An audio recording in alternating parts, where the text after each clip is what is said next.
கல்கி online YouTube channel வழியே இணைந்திருக்கும் மங்கையர் மலர் வாசகிகளுக்கு அன்பான வணக்கங்கள். நம்ம இன்னைக்கு பார்க்க போகிறது கட்டா மீட்டா சுண்டல்.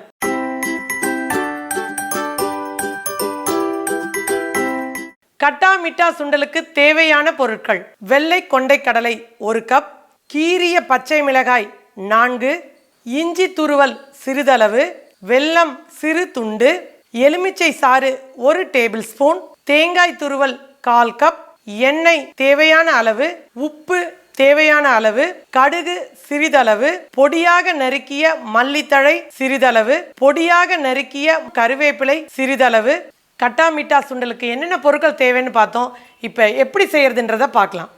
நீங்கள் கட்டா மீட்டா சுண்டல்னு ரொம்ப ஐயோ இது என்னோ பெரிய புதுசாக இருக்க பேர் அப்படிலாம் நினச்சிக்காதீங்க. இது வந்து ஒரு சின்ன லிட்டில் பிட் புளிப்பு இருக்கும், ஒரு இனிப்பும் இருக்கும். ஓகேவா? பேன் வச்சுட்டு எண்ணெய் ஊற்றுங்க.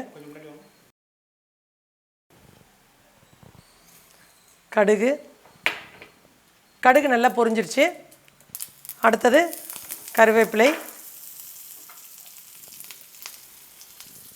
கீரிய பச்சை மிளகாய், கட்டா சொன்னேன் இல்லைங்களா, அதுக்கு தான் பச்சை மிளகாய்,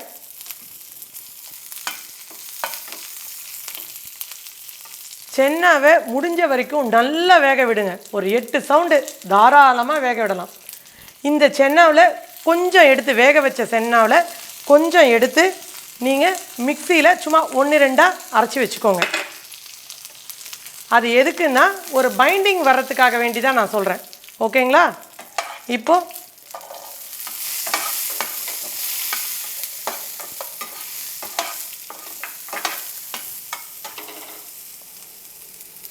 சிறிதளவு இஞ்சி துருவல்.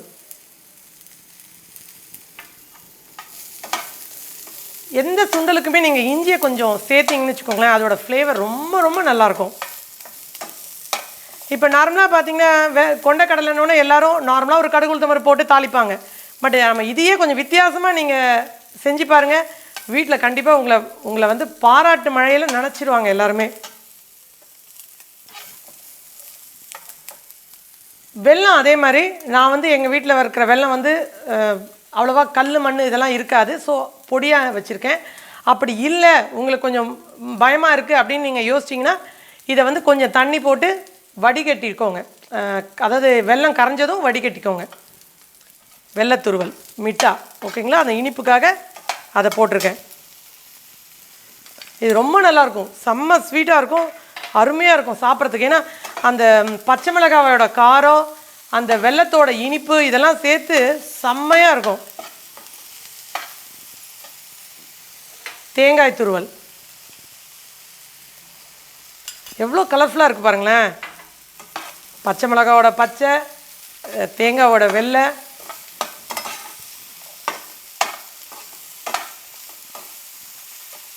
இப்போது எல்லாமே பண்ணிட்டோம். அடுப்பை ஆஃப் பண்ணிவிட்டு இந்த லெமன் ஜூஸ் போடணும். நீங்கள் எந்த சமையலாக இருந்தாலும் சரி, லெமன் ஜூஸை போட்டிங்கன்னா அடுப்பை உடனே அணைச்சிடணும். இல்லை அது ஈவன் நீங்கள் எலுமிச்சை சாதம் பண்ணிங்கன்னா, ஏன்னா நைவேத்தியத்துக்கு இப்போ எலுமிச்சை சாதம் கூட பண்ணுவீங்க இல்லையா, ஸோ அதுக்கு கூட லெமன் ஜூஸை போட்டிங்கன்னா அடுப்பை நிறுத்திடணும். ஏன்னா அது எப்பயுமே எலுமிச்சை சாறு மட்டும் அடுப்பில் கொஞ்சம் நேரம் இருந்துச்சுன்னா கசப்பு வந்துடும்.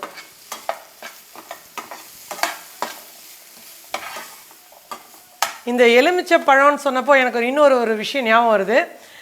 எனக்கு என்னுடைய குருநாதர் சமையல்கலை நிபுணர் தாமு சார் சொல்லி கொடுத்தது இன்றைக்கி நான் வாழ்க்கையில் மறக்க மாட்டேன். இந்த லெமன் ஜூஸ் மட்டும் நிறைய பேர் கேட்பாங்க இல்லையா, லெமன் ஜூஸ் வந்து ஐயோ எனக்கு கசக்குது அப்படி. நீங்கள் அன்பாக ஆசையாக அது அப்படி, அதுக்கும் அழுத்தம் வரக்கூடாது, உங்கள் கைக்கும் அழுத்தம் வராமல் ஒரு புழிஞ்சிங்கன்னு வச்சுக்கோங்களேன், சூப்பராக இருக்கும். எலுமிச்சை சாதமும் அப்படி தான். சார் எனக்கு சொல்லி கொடுத்தது எத்தனையோ வருஷத்துக்கு முன்னாடி சொல்லி கொடுத்தாரு. இதை நான் இதை வந்து நிறைய பேர்கிட்ட சொல்லுவேன். எலுமிச்சப்பழம் ஜூஸ் எலுமிச்சப்பழம் சாதமும் சரி, எதில் இருந்தாலும் சரி, எலுமிச்சப்பழம்னு நீங்கள் புழிஞ்சிங்கன்னா அதுக்கு அழுத்தமும் கொடுக்கக்கூடாது, உங்கள் கைக்கும் அழுத்தம் கொடுக்காம ரொம்ப சாஃப்டாக நீங்கள் பிழிஞ்சிங்கன்னு வச்சுக்கோங்களேன், செம்மையாக இருக்கும். இப்போது கட்டா மீட்டா சுண்டல் சூப்பராக ரெடி ஆகிடுச்சு. கொஞ்சமாக கொத்தமல்லி தூவி நீங்கள் சாமிக்கு நைவேத்தியம் செய்ய எடுத்துகிட்டு போகலாம். ஓகேங்களா?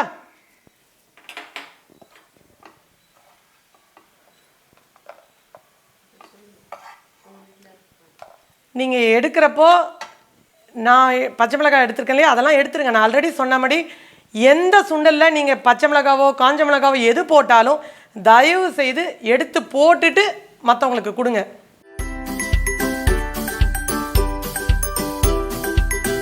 கட்டா மீட்டா சுண்டலை கண்டிப்பாக நீங்கள் வீட்டில் செய்வீங்கன்னு எனக்கு தெரியும். செஞ்சுட்டு எப்படி இருக்குன்னு கமெண்ட்டில் சொல்லுங்கள்.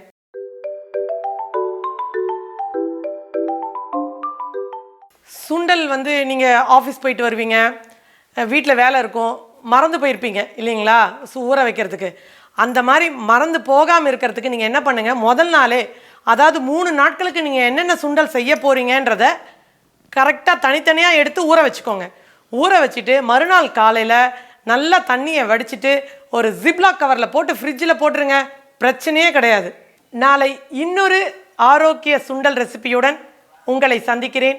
கல்கி ஆன்லைனில் இணைந்திருக்க சப்ஸ்கிரைப் செய்யுங்கள், பெல் பட்டனை அழுத்துங்கள். நன்றி, வணக்கம். நவராத்திரி நவீன சுண்டல்களில் நாளை நாம் பார்க்க இருப்பது வேர்க்கடலை சுண்டல். www.kalkionline.com